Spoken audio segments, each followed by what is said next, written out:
Run.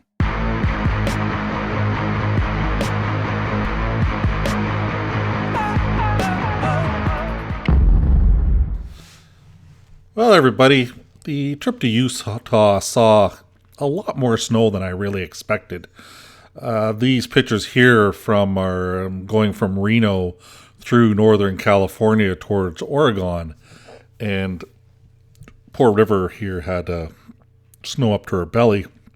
It was really beautiful, made for a bit of a tough drive in some spots, and we weren't quite getting as far as I wanted, and cut through this little town called Weed, which was kind of interesting.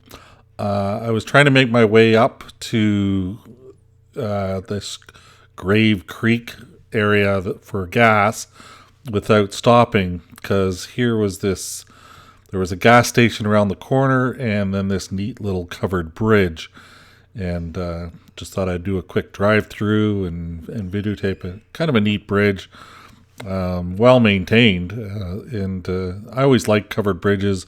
They're kind of a throwback to an older time when a lot of work went into these bridges and care and making them look nice instead of all the concrete and steel that we get nowadays, and they just don't do these anymore. So it's really neat to find one and have a gander at it driving through. So as we got out of the mountains, I was decided to head towards the coast because there was no way I was going to make it all the way up to the Canadian border at this point. And I wanted to make sure that my drive through Washington was nonstop, because they had the really high cases of COVID-19 at that time, and Oregon had like next to none. So the risk factor was pretty high stopping in Washington. So I had one more night stop, and then making our way to the border. So here's a little video of going up the coast in Oregon. It was really beautiful. It was later in the day, and got some really good footage.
Yeah, so as you see, that the trip up the Oregon coast on Highway 101 was just beautiful.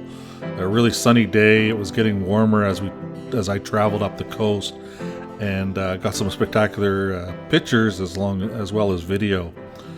And I had about another hour or so that I was hoping to drive up to stop just before entering into Washington. And then the next day, of course, I would have a straight shot after getting fuel to make it up to the border. And here is a next segment, a couple bridges that are really neat and that take you across the Oregon-Washington state line.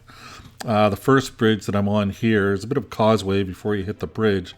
It's the New Youngs Bay Bridge, and it's about 1.3 kilometers long. And it opened back in 1964, and it has a lift bridge in the middle. So, and then the bridge that you see way off in the distance there, it's the Astoria Megler Bridge, and it opened back in 1966, and it took 4 years to build it. It is the longest continuous truss bridge in North America at 4 miles or 6.5 kilometers long. And in the middle, it's about 200 feet or 60 meters above the water level at high tide, and gets about 7,000 cars across it a day. Now, none of these bridges or causeways are toll, which is kind of neat. Just drive across, and as you're just about across the Astoria Megler Bridge, you cross into Washington from Oregon. And yeah, just really neat, and thought I would share this with you. So have a gander, and thanks for watching.